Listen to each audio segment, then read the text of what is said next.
Right, we start here in Beijing. China has published its latest Human Rights Action Plan. It was released by the State Council Information Office Thursday morning and sets forth objectives and tasks for protecting human rights from 2021 to 2025.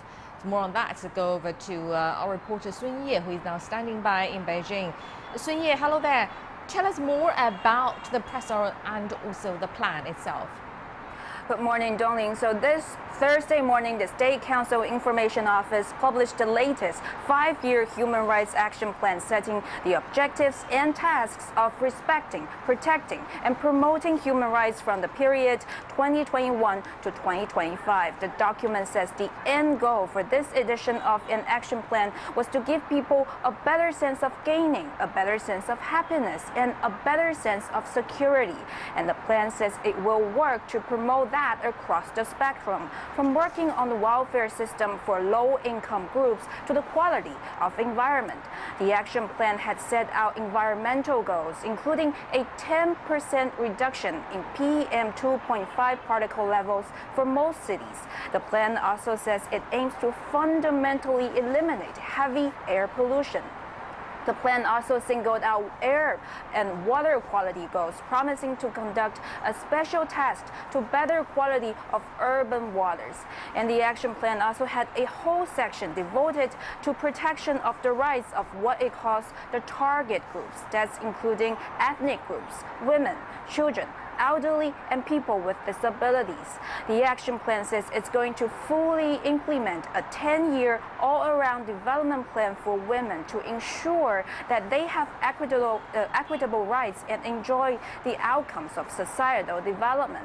There is also a plan for the minors. And judging from the action plan, which is very, very long, the efforts are also in for the long haul with a very long vision. Dongling. Indeed. All right. Thank you very much. Sun Ye, reporting from Beijing. Now, for some analysis into this, we're now joined by Mr. Victor Gao in Beijing. He's a chair professor at Soochow University. Professor Gao, welcome to Global Watch. Well, compared with China's previous such plans, and as the reporter said, it was a very long plan with a long vision. Environmental rights, among others, are a key feature this time. And the plan says, in this regard, China will aim to secure progress in this area, improve the legal system for environmental protection, and also accelerate green and a low carbon development. Why is this China's quite obvious position now?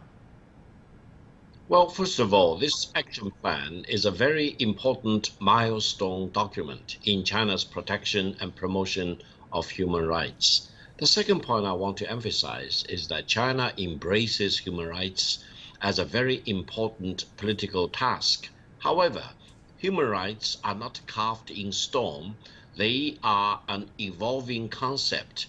And human rights, in terms of its contents and definition and the four corners of the human rights, can be readjusted given the changes in the circumstances facing the nation.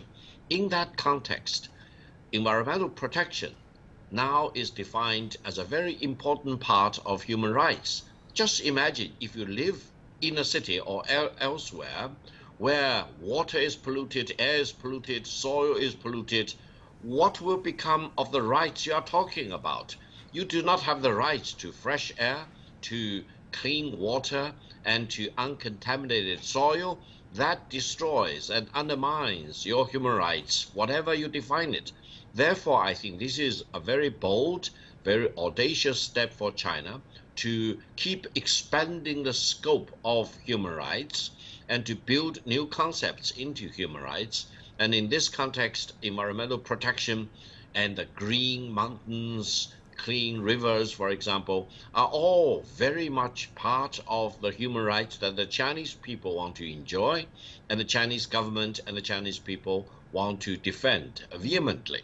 This is a very good step in the right direction. Indeed. Well, as a woman, of course, I pay very much attention to women's rights, and the plan says China will continue to implement the basic national policy of gender equality and improve the environment for women's development.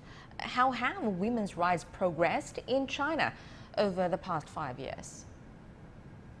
Well, I would say comparing China with almost all the other countries in the world, gender equality as a practice as well as a legal theory is ranked very high in China compared with many other countries. However, the situation is not perfect as far as gender equality and protection of women's rights are concerned. It's reflected in several areas. First, while female employment is almost as much as male employment, pay is sometimes, or to a certain extent, differentiated, especially among the higher echelons of the leadership roles or the senior management role. Now, secondly, if you look at China, the highest body of power is the Politburo, and there are 25 members of the Politburo, very, very important. However, there is only one female member of the Politburo member.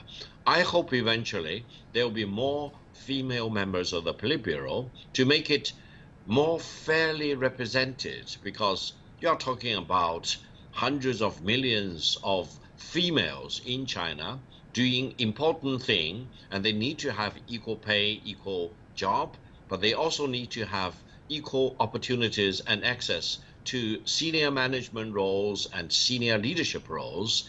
And I think China is moving in the same direction. And when we look around the world and see there are countries which keep depriving of women's rights and preventing girls from going to school, I think the Chinese people feel very safe and very protected in terms of the women's rights being fully protected by law in China and is fully recognized as an important part of human rights that we practice in China. And girls' right to go to school is fully ensured and fully protected. This is the realities in China. While we are moving in the same direction, we want to persistently and always make strides to make things better. And I think this document is moving in that direction. All right, thank you very much. Victor Gao-Zhikai from Chair Professor at Soochow University. Thank you very much for joining us.